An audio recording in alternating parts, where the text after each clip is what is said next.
Kasi gusto daw ni Lindy maraming sili. Nagre-request si Lindy ng maraming sili. Ako pa po. So ito na nga mga Habibis, may bisita kami ngayon, si Mr. Eric Burden. Burden pa.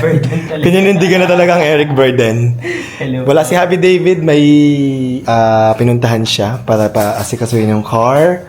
And dahil bibisita tayo, Ate Rose, dito ka na mag-dinner, Eric.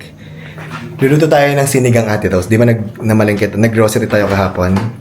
Labas mo yung mga baboy tsaka yung mga ingredients, ha? At tayo magsisinigang na baboy. So ito na nga mga Habibis, nag-start na kayo magluto. Ready na yung mga ingredients natin. Meron tayong baboy. Combination niya ng may buto at saka may taba. May kangkong, may labanos, okra, sile, luya. Nagluluya ako sa sinigang. Dati hindi. Pero natutunan ko kay Happy David. Kasi daw sa kanila, sa CDO, alam ko kung buong CDO ba or what. Pero sila, pag nagluluto, laging may luya. Tapos sinikman ko, masarap naman na may luya. Tapos meron tayong kamatis at saka sibuyas, nawawala ang talong. May talong ba tayo sa kanila? Meron po, sir.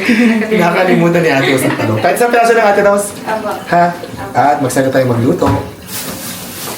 So usually pag nagluluto ako sinigang, ano lang, diretso lang ako lahat sa tubig, sa pressure cooker, pinagsasama-sama ko lahat. Pero may naisip ako, parang gusto ko lang i-try igisa. Parang igigisa ko muna, tapos tsaka ko siya i-pressure cooker. Tingnan natin kung magiging masarap. Meron bang ganong method, Ate Rose? Kayo ba nagaganon ba? Sa baboy ha? Sa baboy? Ginigisa po talaga namin to, sir. Ay, nagigisa kayo? Sa may bawang din? May bawang po, sir. Aligyan natin ng bawang, try natin. At tapos igigisa mo, tapos palalambudin mo diretso na. Opo, sir. Sige gawin natin. Try natin yan, guys. So ngayon lang ako, first time ko luluto ng sinigang na igigisa muna. At first time ko din maglalagay ng bawang sa sinigang. Kasi igigisa natin. So bawang ang unahin ko. Sibuyas. Ano ka na yung luya? Kasabay ko yung bawang. Lagyan na natin ng kamatis. Igisa rin natin dyan. Gisa-gisa. Ito yung baboy namin. Sobrang dami. Pero inisip ko, mabuti na yung marami kaysa kulang, diba? Diba? So, sabi ni Atos, kung dito kami maubos, edi bukas na ulit. Opo. Pangat na lang po. Pangat na lang daw. Pangatlong init. Try natin. Lagyan na natin. At isang kutsara lang natin ng... Parang gusto kong ilipat sa malaking linding. Hindi ka siya Kawali. Kuha ko kawaling malaki. Dahil sobrang daming lulutuin ko, lilipat ko sa mas malaki. Kasi hindi kasya. Yan. Sa kutsi muna natin ng very Light. okay. At habang sinasangkot siya ako ang baboy, lalagyan ko na ng patis. Tiplahan ko na ng konting patis yung baboy. Kasi masarap magsangkot siya kapag pinapakapit ang lasa ng patis. Yan. Yan. Magisa na natin mabuti yung ating baboy. Sangkot siya na rin natin. At dahil dyan, lalagyan ko na ng tubig. Meron akong pinipare dito sa pressure cooker. Lagay ko muna dito. Tapos ibabalik ko na lang dito mamaya. Yan, sakto. Sakto lang pala yung tubig natin. Pero natatakot ako kasi baka mamaya baka umapaw pag pumulo. So, malalaman natin mamaya. Baka problema tayo.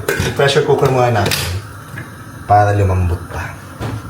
So, tapos na 20 minutes. Ito. Ayan na. Tingnan natin kung malambot na siya. Malambot na. At medyo naubos ang sabaw. So, ibabalik ko muna dito kasi masyadong masikip dito. Ang gagawin natin hindi. Ibalik natin ulit. Palipat-lipat tayo ng pagluluto. Di ba nakakaloka? Ayan. Oh my God. Yan. Oh. Yan. Yan. Kaya lalagyan ko na ng radish. Labanos. Lalagyan ko na rin ng sinigang mix sa gabi. Kasi gusto ko yung medyo malapot-lapot ng konti para masarap. At gusto ko maasim na maasim. Tinikman ko kulang sa asim. Dagdagan pa natin na kalahating pa. Kasi gusto ko maasim na maasim. Lagyan natin ng paborito ni Lindy. Ceiling green. Ceiling green. Tsaka nasabay ko na yung okra. Ate, gusto pa ba tayong ceiling green? Meron po. Pwede pang isa, parang kulang yung dalawa. Kasi gusto daw na Lindy, maraming sili. Nagre-request si Lindy ng maraming sili. Ako pa po. Sabi, ay bakit dalawa lang? Dapat sir 5, ganun daw. Charot. Isa pa po. Isa pa. Maglagay na tayo ng talong. And lastly, lalagay ko na yung ating kangkong. And then, ilulubog ko lang ng very, very light. Tapos papatayin ko na yung ating sinigang. Ang bango ate to. Luto na ang ating ginisang sinigang na baboy.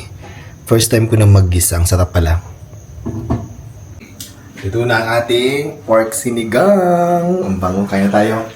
That's it. Tawagin na yung mga bisita. Ay, sila pala bisita natin. Si Eric lang pala.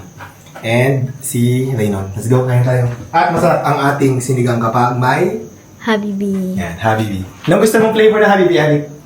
Watermelon. Watermelon. Ako din, watermelon din ako. Hindi. Sige Tapos po. kaya mag-ibra na lang kayo, ha? Okay Thank po. you.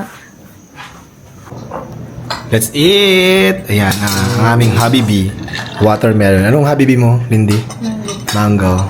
Si ate, sa'yo mag-Habibi? Uminom na po ako kanina. Uminom ka na ba? O, sige. In fairness, ha? Masarap pala talaga ang sinigang kapag ginigisa. Hindi kasi ako nagigisa kapag nagsisinigang ako ngayon lang. Trinay ko lang kasi nakikita ko yung iba nagigisa. Si ate Rose nagigisa. Si Eric nagigisa. Pero napatunayan ko masarap nga pala pag ginisa. Dahil dyan, ang mga